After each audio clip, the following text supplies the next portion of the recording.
Hello CPSE family, welcome to CPL Ground Classes brought to you by Aviatex Academy.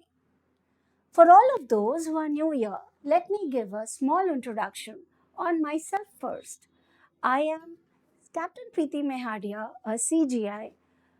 I have been imparting classes from past 15 to 17 years. This series is an attempt to give you a familiarization on DGCA syllabus and to help you gain clarity and understanding towards the concept. We at CPSE believe in deep rooted understanding, right concept with right clarity. Welcome to your zone, Future Pilot Zone. And at CPSE, we promise you to take flight with knowledge.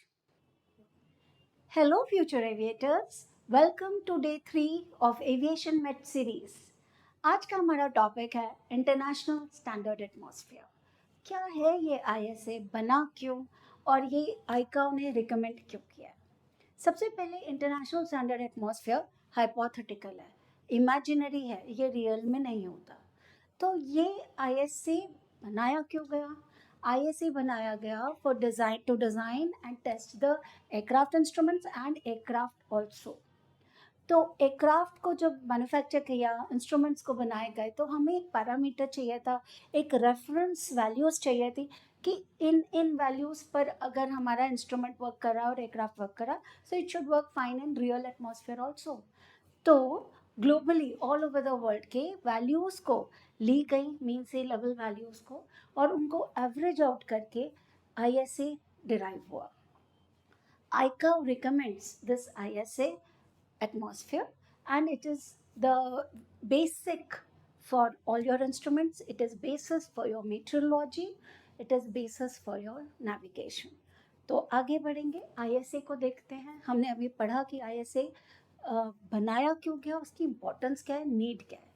अब हम पढ़ते हैं कि ISA में parameters क्या क्या है जो हमारे लिए बहुत इम्पोर्टेंट है। तो ISA में सबसे पहली बात तो ये एक एवरेज एटमॉस्फेयर है, isn't it? So this is your average atmosphere. अब ये रेंज कहाँ तक करता है? It ranges from -5 kilometre to +80 kilometre, alright? And practical purpose के लिए हम ISA मीन सी लेवल से 20 किलोमीटर तक ही लेते हैं, क्योंकि प्रैक्टिकली हम सिविल एविएशन में जो फ्लाइंग करते हैं मीन सी लेवल से we do not fly more than I think 12 kilometres, 13 kilometres या 44,000 फीट बोल सकती हूँ, बट हम मैक्सिमम 20 किलोमीटर्स तक ले लेते हैं। ठीक है, अब आईकाओ का ISA जो एटमॉस्फेयर है, इंटरनेशनल स्टैंडर्ड एटमॉस्फेयर, इनमें कुछ वैल्यूज़ है जो बहुत इंपॉर्टेंट है, और इनको एज इट इज़ आपको every time at the time of your SPL, at the time of your PPL, CPL, even ATPL में पूछा जाता है। तो primarily what is the ISA mean sea level temperature. अब मीन सी लेवल टेम्परेचर है +15 degree Celsius. Unit का ध्यान रखेंगे, समटाइम्स हो सकता है कि टेम्परेचर एब्सोल्यूट में पूछ ले या फ़ारेनहाइट में, पर मीन सी लेवल पे +15 से इक्वल करके इक्वेट करके आपको करेक्ट ऑप्शन पे आना पड़े। Second is mean sea level pressure 1013.25 hectopascal.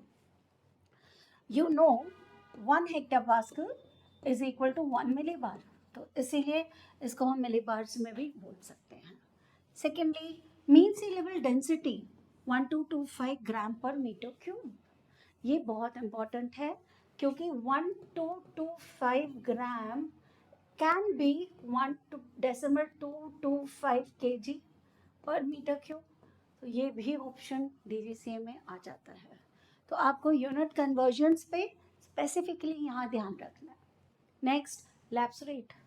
अब lapse rate is 0.65 degree Celsius per 100 metres.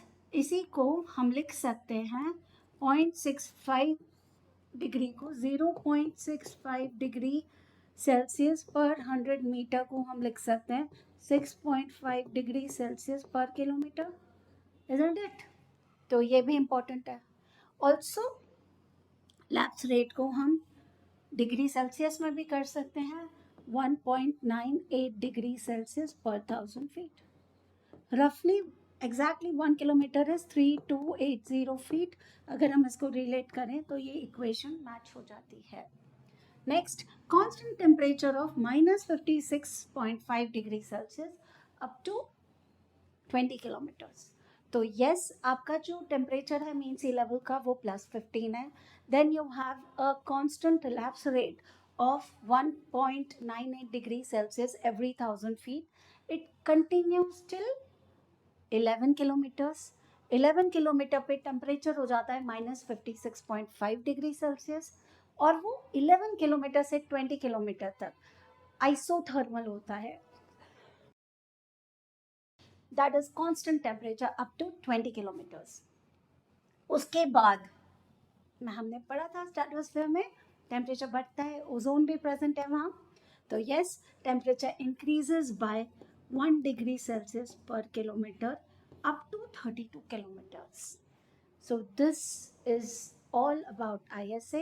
और theoretically हम practically lapse rate 2 degree Celsius per 1000 feet ले सकते हैं. I hope whatever has been explained here you have understood, and here I will present you a linear relationship between temperature. So with this, let me draw a small temperature related diagram. This is your mean sea level +15. यहाँ से temperature कम हो रहा है -56.5 at 11 kilometres. 11 kilometre से ये constant है 20 kilometres तक और यहाँ से +1 degree celsius every 1 kilometre increase होता है. So this is roughly what your ISA says. Thank you so much for now.